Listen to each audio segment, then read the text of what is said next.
Bungie introduced the tonic system into Destiny 2 in episode Revenant, which is a way to focus farm weapons from activities. While focusing itself is good, the system has some flaws, and today I want to compare the tonic system to the Onslaught system to compare the two methods of focusing in Destiny 2. Well, if you enjoyed the video, then subscribe for more Destiny 2 content here on Endgame Express.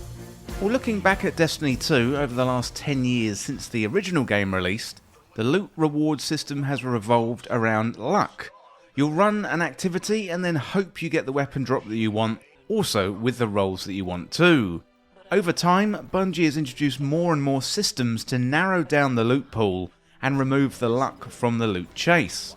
And over the last year, two systems have been introduced into the game, with the tonic system in episode Revenant and the weapon focusing options with Into the Light, and that was just before the final shape was released. Both systems have their pros and cons, and today I want to have a look into them in more detail and provide some constructive feedback to Bungie. Also, I do recommend sticking your feedback down there in the comments. What do you think about the focusing systems? What do you think about tonics? And also, what do you think about the Onslaught focusing system? Well, first of all, let's have a look at tonic focusing. So the tonic system, introduced with episode Revenant, and it allows us to modify activity rewards and enhance artifact perks.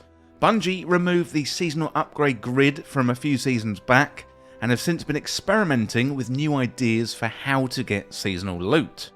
So we've got a couple of different tonics, volatile tonics, and they enhance artifact perks, and then we've got enriching tonics, and they allow us to focus specific weapons and drops from activities like Onslaught Salvation and Tomb of Elders. Tonics have rarities, so we've got uncommon, they're green, we've got rare, they are blue, and legendary, they are purple, although unlocking the different variations isn't exactly clear in the game. First of all, we've got to craft tonics, and then we have to apply them. We did have an introduction quest to run through the process of crafting tonics, and soon after, there's some pretty strong feedback from the audience saying it was a very confusing process. So the process is as follows. Interact with the tonic table next to Ido, select the tonic to craft, making sure you've got the right ingredients or reagents, then interact with the tonic tester, and finally activate the tank to spawn tonics. So once you've been through that, you then have to use the tonic, and this can be found on your inventory screen. You've got to select a crafted tonic that applies it for a duration, for example 60 minutes, and then while that timer is active you enter an activity and hopefully you can farm your weapons. So you don't have an infinite supply of tonics, you have to have reagents which act as the ingredients for the tonics.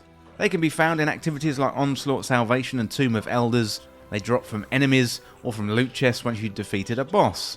Ido also has some quests called field work where you have to go to a destination, complete simple tasks, and you're going to be rewarded with a bundle of reagents. So I do like the fact that Bungie is trying something new here, at least they're experimenting. Bungie listened to years of feedback saying we wanted something different compared to the upgrade table of past seasons, and here they are trying something new and experimenting. However, there's a few things about the tonic system that just make it very jarring for me. The number of steps involved and the naming convention just makes it hard to understand, and I am a long-term player with 10 years of Destiny experience. Now I have to go to the table, craft a tonic, and then the ingredients are called reagents, which is just confusing. And then I have to go to test it, and it pops out the machine, and then I have to apply the tonic. I think the system would benefit from streamlining, not to the extent of selecting an item from a grid, but Bungie could do away with a few steps, plus improve the naming to make it clearer for players. So I don't think it helps that it's not clear if tonics are working. Actually, Bungie put out a tweet yesterday saying tonics weren't working properly, and they are targeting a fix coming up very, very soon. So all throughout episode Revenant so far, you might apply a tonic, and often you won't get the weapon that you focused, you're just going to get something else. Well, next up we got Onslaught focusing. So this was introduced with Into the Light, allowing us to target specific weapons in a pool of greatest hits from Destiny 2. The process was relatively simple. We'd pick up a quest, complete that, unlock the focusing for a specific weapon, then all we had to do was approach the statue from Shaxx in the tower and turn on focusing. Now, while the focusing was on, our drops would be more likely to be that weapon, and often it felt like it was working a treat. The drops wouldn't be 100% that weapon, it wouldn't be all the time, but the focus weapon drops were frequent enough to make it feel like it was working as intended. The tonic system suffers from the ambiguity, whereas the Onslaught system felt very clear. It was simple and it was straightforward. Since Onslaught moved to the Vanguard menu, now those focusing options are available at Zavala in the tower, so if you missed out on Into the Light, then you can still experience this streamlined focusing in the game today. So I can see the argument that it's too simple and too straightforward with Onslaught focusing. Just selecting a weapon from a menu and getting that weapon may become boring over a long period of time, which is why Bungie is experimenting with the extra complexity when it comes to the system. The Onslaught system was good for Into the Light. This was an event at the end of the Light and Darkness saga, leading us into the final shape. But we do have other focusing methods in the game, albeit they are a little bit different from these relatively new systems. Raids and dungeons have loot tables, so you know what you're going to get from specific encounters and bosses. Quests also have introduced loot indicators that tell you what to expect at the end of the quest to set expectations. We're definitely far removed from the original Destiny system of random loot from most activities. Focusing loot is likely here to stay, and I think the answer lays somewhere between Onslaught and the tonic system. Onslaught is very clear, it's simple and easy to understand, but the long-term effects on the game and how I play the game just aren't clear. The tonic system is a well-meaning iteration, but it's far too convoluted. I'm not really sure it's working 100% of the time, and that lowers my confidence in the system and makes me not want to engage with it. I really hope Bungie keeps iterating on the Onslaught focusing system. I do look forward to loot focusing methods in the future, especially with Frontiers coming in 2025. Well, let me know in the comments what you think about the focusing options and what you want to see in the game, and I'd definitely be interested to hear from you if you played other games and have examples of loot focusing outside of Destiny 2.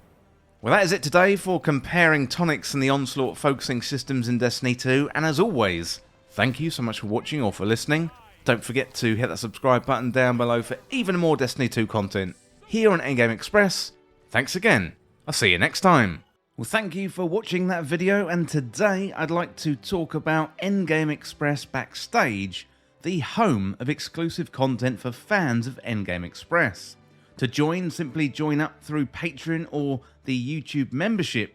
You get early access and exclusive content, shout-outs in the videos, access to live streams, plus also access to our exclusive Endgame Express Backstage community Discord.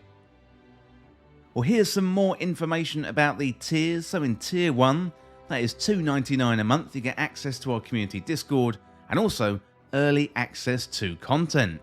In Tier 2, that is $4.99 and you get shoutouts in the credits of videos, and also you get access to community polls and help shape the content. For Tier 3, that is $8.99 and you'll get access to exclusive community videos and also get access to exclusive live streams as well. Well, the core content on Endgame Express is always going to be free, but if you want to go above and beyond and support Endgame Express, then all you need to do is get access to Endgame Express Backstage today through Patreon or YouTube membership. Endgame Express is a one-man band right now, but I would love to expand into more games, podcasts, more channels, but to do that, I'm going to need your help to make this sustainable, and in return, I offer you some exclusive benefits and backstage-only content. Well, if you enjoy Endgame Express, then consider Endgame Express Backstage today. You can hit that membership button right down below, or you can find us on the Patreon links, and you'll find those links in the description.